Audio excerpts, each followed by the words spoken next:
Last time we made a Titan build was in prep for Lightfall. It's time to give an updated Void Titan build that has the potential to slap harder than a dad's knee in a comedy club.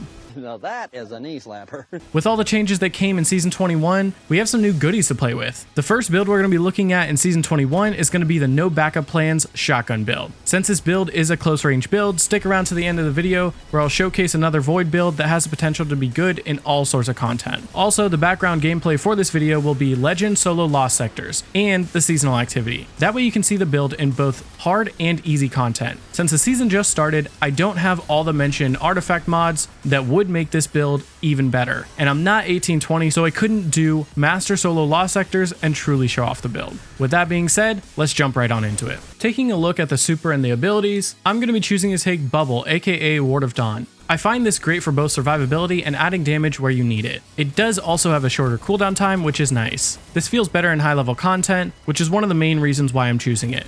You can choose to take Sentinel Shield to help with ad clearing, though I find Bubble to be more reliable in endgame. For our first ability, I'm going to be choosing to take Rally Barricade for most activities.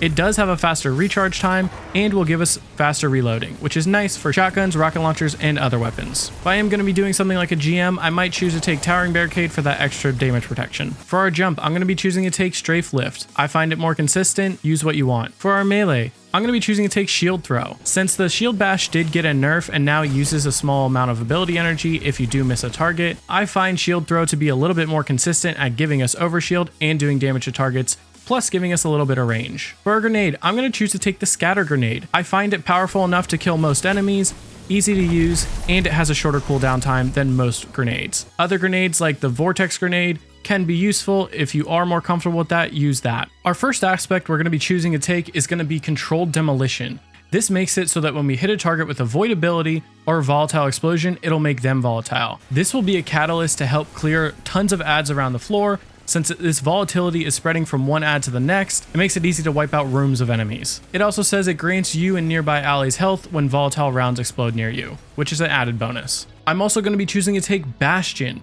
Bastion is going to grant overshield for you and your allies whenever you cast your barricade. This pairs perfectly with No Backup Plan since we do want that barricade for the extra shotgun damage. It'll also give us the ability to recharge any overshield if we do need that. Moving on to our fragments, the first fragment we're going to be choosing to take is Echo of Instability. This means that whenever we defeat a target with a grenade, we are granting volatile rounds for our void weapons.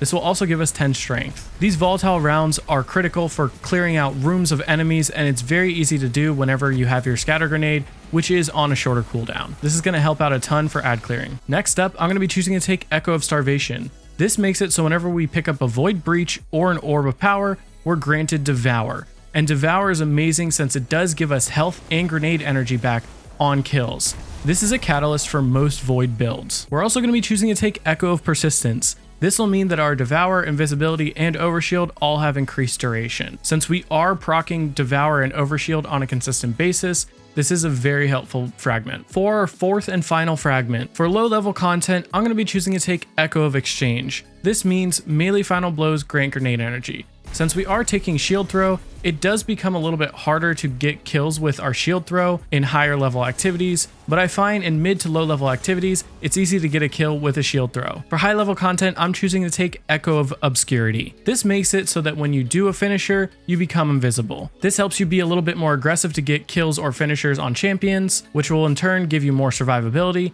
and will pair well with one of our fragment choices for Season 21. Now let's talk about ways to improve the build. For our armor, the stats we're going to look at are going to be Resilience as our #1 priority, and since it is going to help us stay a little bit healthier, as well as it's going to have a shorter cooldown for a barricade. The second stat I'm going to want to take is Discipline. Grenades are super powerful, so I do want to get our grenade back as soon as we can, since it will be feeding volatile rounds to our void weapons. And the third stat that I'm going to want to take is going to be Strength. Since this build does revolve around throwing your melee quite a bit, we do want to get our melee back as soon as we can. For our head mods, I'm going to want to take a Siphon mod that matches our shotgun or our main weapon. This means that whenever we get rapid kills with that weapon, we're going to be creating orbs. If you do have a gun that has lead from gold, you could match it to your shotgun. Otherwise, I'd recommend matching this to your main weapon. For our second mod, I'm going to choose to take hands-on. This means that melee kills grant super energy. Since we are going to be able to throw our melee a decent amount of times, and this season is all about melee, we're going to be choosing to take this since it's at a reduced cost. For our third and final slot, we're going to want to take an ammo finder mod. In most cases, you're going to want to choose to take a special ammo,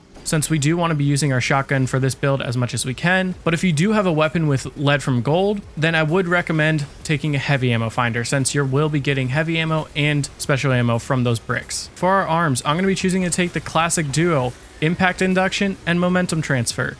This means our melee attacks are going to reduce our grenade cooldown, and our grenade attacks are going to reduce our melee cooldown. This is perfect for cycling back and forth between the two, and if we are needing one or the other, we can instantly pop our grenade or our melee to get the other. For our third slot, I'm going to be choosing to take firepower. This means our grenades are going to create orbs. I find this to be a little bit more consistent than heavy-handed when we have shield throw equipped. For our chest mods, I'm going to be choosing to take 2 resistance mods. I'm going to choose 2 different ones so that we can get that 15% bonus damage reduction for each of them. For this build in particular, I like to do the point blank mod since we are going to be up close and personal with the shotgun a lot, so it is going to give us a 15% damage reduction in those cases. And then I like to pair it against whatever the threat is so that we can take that 25% and drop it down to a 10%. For our third mod, I like to choose a reserves mod. I like to take a reserves mod that matches our shotgun. Since this build does revolve around using our shotgun a lot, I'm going to want to take a little bit more shotgun ammo so we can continuously use our shotgun. Moving on to our legs. For the first 2 slots, I'm going to be choosing to take 2 different weapon surge mods. I'm choosing to take 2 different ones since I do like to sometimes either match my shotgun and my power weapon or my main weapon and power weapon. This is going to make it so that we're going to have basically a 10% buff on all 3 of our weapons whenever we pick up an orb. You could choose to go full in on your shotgun, though I do like to have that difference and make all of our weapons stronger. For our third slot in the legs, I'm going to be choosing to take Absolution. This means that orbs reduce the cooldown of all of our abilities. Since we are choosing to use all of our abilities fairly often, it's nice to have a little bit of a bump whenever we are picking up an orb. Last but not least, for the mark, I'm going to choose to take Reaper. This means that whenever we use our barricade, the next weapon kill will grant an orb. In most cases, you want to pop your barricade and then use your shotgun, so you do have that overshield going into the encounter. So this is going to be very easy to create orbs consistently. Reaper is a great overall mod. I'm also going to be choosing to take Outreach. This means whenever we use our barricade, we're given melee energy. Devour does give us more grenade energy, so I want to have another way to get melee energy back even quicker. If you do have high strength, I might switch that with Bomber. For our last and final mod, I am going to be choosing to take Time Dilation. Since we are using a surge mod, I want it to last 45 seconds instead of 30 whenever we are picking up 3 orbs. This is going to make our armor charge last an extra amount of time. For Season 21, there are a few artifact mods that are going to make this build that much better. For the first column, choose whatever champion mods you want. It's not really important for this build. For the second column, I like to choose authorized mods for both Void and Melee. This is going to reduce the armor costs for those mods in particular, and we are going to be using a decent amount of Void mods or Melee mods. For column 3, I like to choose Unto the Breach. This makes it so that whenever we defeat a Void debuff target, this creates a Void Breach. This can be suppression, weaken, or volatility. Since this build does have high possibility to create a ton of volatility, it's going to be very easy to create Void Breaches, and Void Breaches are great at getting back class ability energy. Moving on to column 4, we're also going to pair this with Protective Breach. Since we do have higher levels to create Void Breaches, this one in particular will make it so that a Void Breach now gives Overshield or refreshes the existing Overshield. So not only are we getting back class ability energy, but we're also getting back Overshield. Again, pairing very well with the no backup plans. Overshield is going to make it so that shotguns do more damage, and this is going to give us yet another way to create Overshield for ourselves. Moving on to column 5, I'm going to be choosing to take 2 separate mods here. The first being Supernova. This means whenever we pick up a Void Breach, it causes the next source of void damage to create a weakening pulse. This could be a void ability or a weapon. So I do like to pair this with void weapons since we do have our grenades giving our void weapons volatility. But keep in mind, if you do kill a target and then throw a grenade at a boss, it will weaken the boss. The other mod I'm going to be choosing to take is Squad Goals. For our void subclass, this is going to make it so that when we do a void finisher and we have Devour, we're giving Devour to our nearby allies. This is going to give them more survivability and options to get grenade energy back quicker, as well as when we pair this with the Echo of Obscurity. This makes it so that when we do a finisher, we're going to become invisible and give our allies Devour. Let's take a look at what weapons and weapon combos can be very good for this build. The first set of weapons I like to take is going to be the Conditional Finality, the Hollow Denial, and the Bump into Night. Conditional Finality does a fantastic job for putting out a lot of damage on majors and mini bosses and is even more potent with this build. It also serves as a good backup damage for DPS phases if you do run out of rockets. Hull Denial is great for ad clearing since it will be giving us Overshield with Repulsor Brace and does come with Lead from Gold, so we are going to have a lot of options to get even more ammo back. This plus your abilities, you should be able to stay in a good ammo economy. Since we would be running double special, we are going to have an increase in our heavy drops, and I am going to pair this with the Bump in the Night with Chill Clip for massive DPS when it comes to damage phases. This set is going to be my high DPS set. For our next set, I'm going for high survivability. Our primary, I'm going to choose to take a shotgun with Trench Barrel or 1-2 Punch.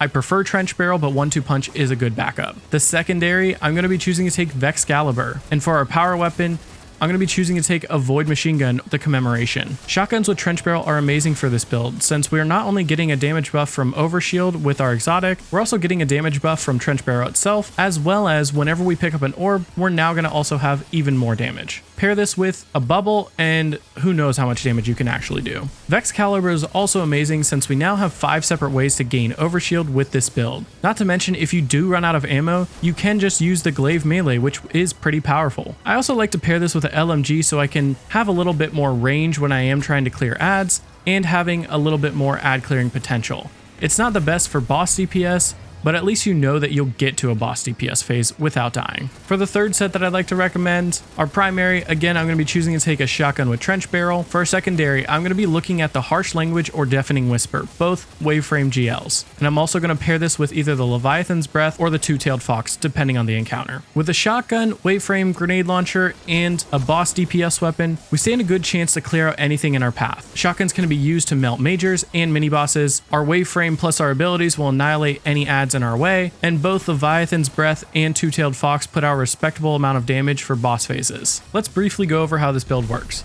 The best cycle for this build would be to throw a grenade to clear out small ads. This will load volatile rounds into your weapon. Pick up any orbs or breaches so you can stay safe and to empower your shotguns. Pop your barricade in front or on the target you are going to kill. Throw your powered melee or punch to trigger Trench Barrel, and then watch any target melt in front of your eyes. I'm melting! For this build, we have high survivability and high damage output. We can have up to 5 different ways to gain Overshield and Devour to stay healthy. Not to mention, we can easily give ourselves Overshield to proc no backup plans and melt enemies in our way. We can get back ability energy by killing with shotguns and using our other abilities, or picking up orbs. Orbs are then easy to create, which means we can help ourselves and our team with our cycle. Because Bubble has a shorter timer to begin with, we can easily get back to it, meaning we can either use it to amp up our damage or in a pinch to save our lives. If you aren't a shotgun player, here's a screenshot of another build that will also be potent for most scenarios. This is the Void build that I'll be running for Titan in Season 21. Let me know your thoughts of the build. What would you change or how would you improve it? That's it for me. Peace out.